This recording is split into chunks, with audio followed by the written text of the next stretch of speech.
platform. Next stop is Harris the Link Station.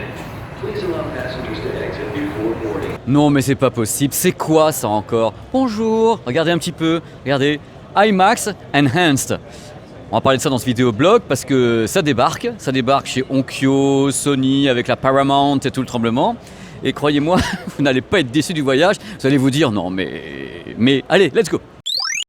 Boum! Me voici sur le stand Sony au CES pour parler de l'IMAX Enhanced. Et pourquoi le stand Sony? Parce que Sony est partenaire justement. Je vais résumer les choses rapidement, après on va développer un tout petit peu. L'IMAX Enhanced, c'est quoi? Vous aimez l'IMAX au cinéma? L'image avec un format particulier, le son qui est un dérivatif de DTS, eh bien vous allez le retrouver chez vous. Voici l'IMAX Enhanced, c'est la version domestique de l'IMAX. Mais attention, ça serait trop simple si tout était simple. Alors, qu'est-ce que l'IMAX Enhance? C'est un label de qualité, tout simplement. C'est IMAX qui dit on a créé un process de qualité pour masteriser le mieux du monde la vidéo et l'audio. Masteriser le mieux du monde la vidéo, ça veut dire quoi? C'est-à-dire de labelliser un film en disant nous on a fabriqué un master vidéo avec la meilleure image, les meilleurs contours, les meilleures couleurs et tout le tremblement. Ils disent voilà, on a un haut niveau de qualité de mastering. Concernant le format d'image, même chose, IMAX dit si un film ou des séquences d'un film ont été tournées en IMAX, que ce soit en 1,44:1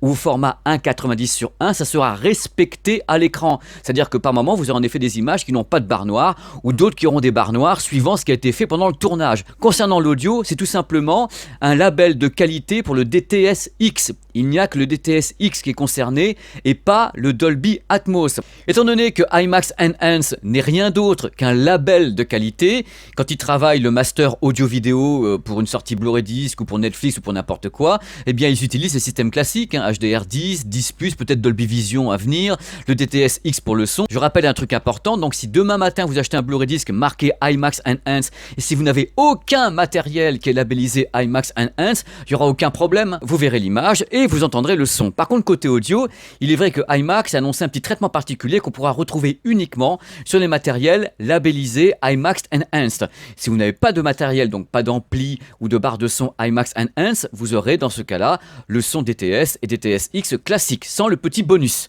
Voilà, dont on n'a pas vraiment les détails techniques. Bien sûr, IMAX va vous dire, oui, ça sera encore meilleur s'il y a le label de qualité également de votre téléviseur, votre projecteur ou votre ampli home cinéma ou votre barre de son. Donc pour vous faire peur un petit peu, je vais vous donner le nom des compagnies qui travaillent avec IMAX. Sur le coup, vous allez voir, il y a du monde. Marantz, Onkyo, Arcam, TCL en téléviseur travaille avec eux. Il y a Pioneer, Lexicom, Integra, Sony Pictures, la Paramount.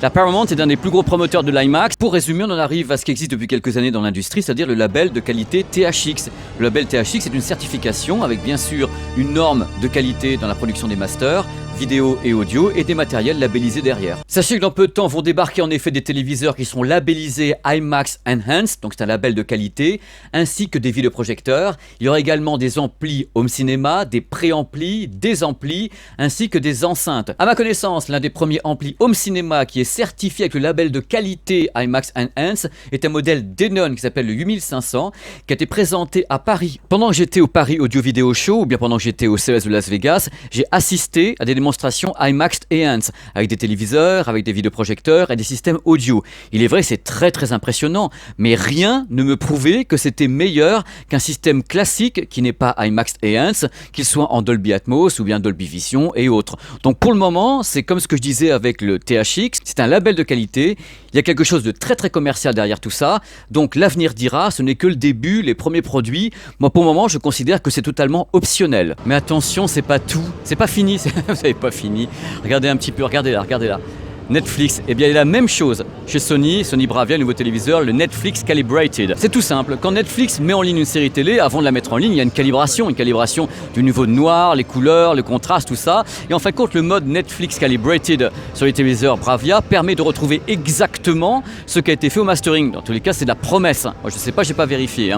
Mais vous avez ça en plus sur les téléviseurs. En plus de l'IMAX Enhanced, vous avez le Netflix Calibrated. On n'a pas fini, hein. Que ce soit avec IMAX Enhanced ou bien avec Netflix Calibrated, la promesse est identique. Permettre aux consommateurs, donc au grand public, d'avoir à domicile toute l'expérience du cinéma, c'est-à-dire d'avoir un respect complet de ce qu'a voulu le réalisateur. C'est pour ça qu'on établit des normes et des pré-réglages du téléviseur. Après, bien sûr, chacun en fait ce qu'il veut, on peut tout déconnecter de toute façon. Oh là là, mamma mia, j'ai mal à la tête. C'est la fin de ce vidéoblog consacré à IMAX Enhanced, avec un tout petit peu de Netflix Calibrated dedans. C'est pour vous informer, les enfants, c'est pour vous informer. N'ayez pas la tête qui tourne, hein. You spin me, you spin me. Je sais très bien que ça fait tourner la tête de voir des fabricants comme Sony balancer encore des trucs, des nouvelles calibrations, des tas de trucs de tous les côtés. Mais encore une fois, ça c'est même pas une surprise. Je savais très bien que ça allait arriver, je savais pas comment ni sous quelle forme, mais je me suis dit, bon, ils vont bien trouver un moyen de faire un truc comme un label ou une homologation. C'est une homologation, en fin de compte, IMAX Enhanced et Netflix Calibrated. Maintenant, vous en faites ce que vous voulez, parce que je sais très bien ce qui se passe, parce que moi je suis un passionné également. Dès qu'on entend parler d'un truc nouveau, on se dit, bah tiens, j'avais envie d'acheter un téléviseur, moi je vais pas l'acheter, je vais attendre qu'il y ait le IMAX Enhanced, qu'il y ait le Netflix Calibrated. Ça c'est Sony pour le moment, c'est les gammes Bravia. Ce qui se passera après, j'en sais rien. Je connais pas le succès de ce système d'homologation type THX de IMAX. Je sais pas comment faire réagir le public, mais enfin c'est là. Mais encore une fois, c'est pas une obligation, hein. Soyez heureux avec ce que vous avez, avec le HDR10, le Dolby Vision, peut-être le HDR10+, ou bien heureux sans ça, parce que sinon on n'en sort plus. Vous voyez ce qui se passe sur ce salon? C'est pour ça que ces vidéoblogs existent. Ça n'arrête pas. Les mecs n'arrêtent pas de pondre des calibrations, des normes, des évolutions, des tailles de plus en plus grandes. On n'en finit pas. Donc à un moment donné, il faut raison garder et garder la tête froide. Regardez, je vous le fais comme ça. Passez une excellente journée ou soirée. Merci de regarder ces vidéoblogs. C'est un plaisir de vous savoir ici. J'adore vous prendre la tête. Ciao. On fait la queue depuis ce matin pour venir voir ça ici avec Yann qui est là dans quelques instants, qui va me dire tout sur ce qu'est l'IMAX Enhanced. Nous sommes au stand Denon ici et voici Yann. Comment ça va Yann? Salut Pépé, tu vas bien? Je suis en pleine forme et je suis super content pour toi. Ici ça ne désemplit pas, vois-tu. Depuis ce matin tu arrives à refuser du monde dans une salle qui est pourtant grande. C'est parce qu'il y a de l'IMAX Enhanced. C'est quoi l'IMAX Enhanced, Yann? Alors l'IMAX Enhanced, c'est un traitement audio et vidéo. C'est-à-dire qu'en fait, IMAX a ces films qui sont stockés depuis des années. Ils ont traité des films, ils ont aussi enregistré des films en IMAX, comme Mission Impossible ou des choses comme ça. Et du coup, ces films, une fois qu'ils sont passés en salle de cinéma, ils sont stockés, on n'en profite plus. C'est-à-dire que ces films étaient en 4 tiers, avec une scène beaucoup plus large, on avait une hauteur de film intéressante, on n'était pas réduit dans le 2.35, on avait une bande-son bien particulière. Oui, t'aimes pas non, ça. mais on n'est pas réduit en 2.35, mais c'est vrai que l'IMAX, quelque part, tiens, tu vas répondre à mon truc. J'aime bien prendre un peu la parole comme ça. Tu sais très bien que l'œil humain voit en largeur. Et justement, l'IMAX est pointé avec tout Hollywood qui a dit, mais pourquoi vous mettez un truc en hauteur? Parce qu'on voit aussi en hauteur, les yeux bougent vite, c'est-à-dire qu'on a besoin de regarder là-haut, en bas, à gauche, à droite. Quand on regarde aussi une photo, on voit qu'on utilise un cercle pour regarder une image, c'est-à-dire qu'on va passer de droite à gauche et on remonter pour avoir l'image complète, comme un tableau. Quand on regarde des tableaux, la plupart des tableaux des grands peintres sont dans des formats assez larges et hauts. Donc là, cette fois-ci, l'IMAX Enhanced, c'est l'IMAX pour le grand public, donc il débarque chez toi avec ton entité Denon. C'est ça, c'est-à-dire qu'en fait, on va pouvoir retrouver ce qu'on avait en salle de cinéma, la bande son IMAX chez soi avec du Denon, et bien sûr, la qualité de l'image avec des produits dédiés IMAX comme Sony qui est aussi partenaire d'IMAX. Alors explique-moi, l'IMAX, enfin le son de l'IMAX est stocké sur quoi? Du Dolby Atmos, DTS, c'est quoi? Comment on le stocke sur le Blu-ray disc?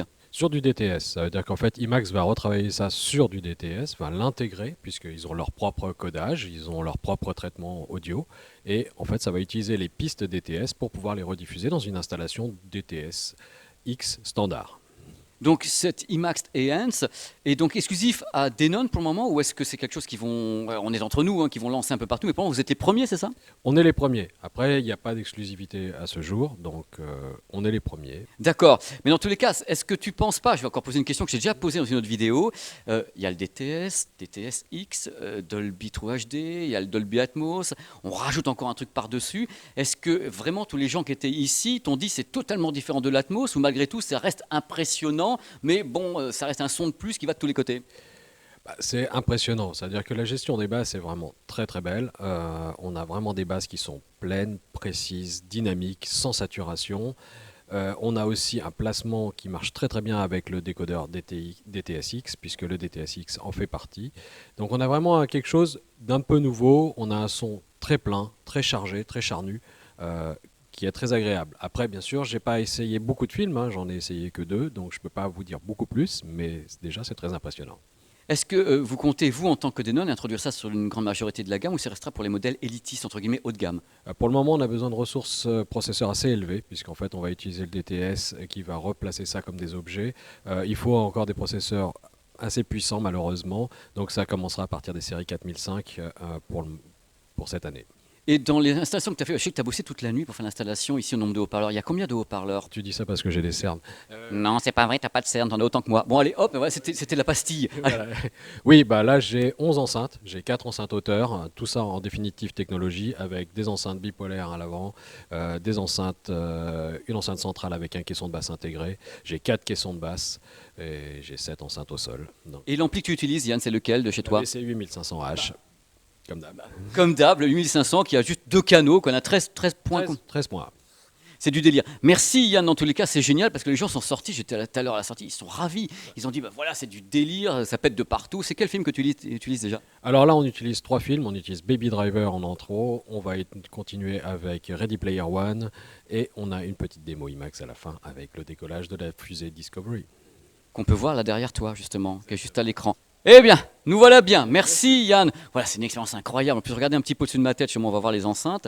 Elles passent au-dessus de ma tête. Regardez un petit peu, ça, c'est du Spielberg. Hein. Elles passent là, il y en a partout de tous les côtés. Et Yann, vraiment, c'est fatigué, mais le résultat est absolument épatant de toutes parts. Westgate Las Vegas Station.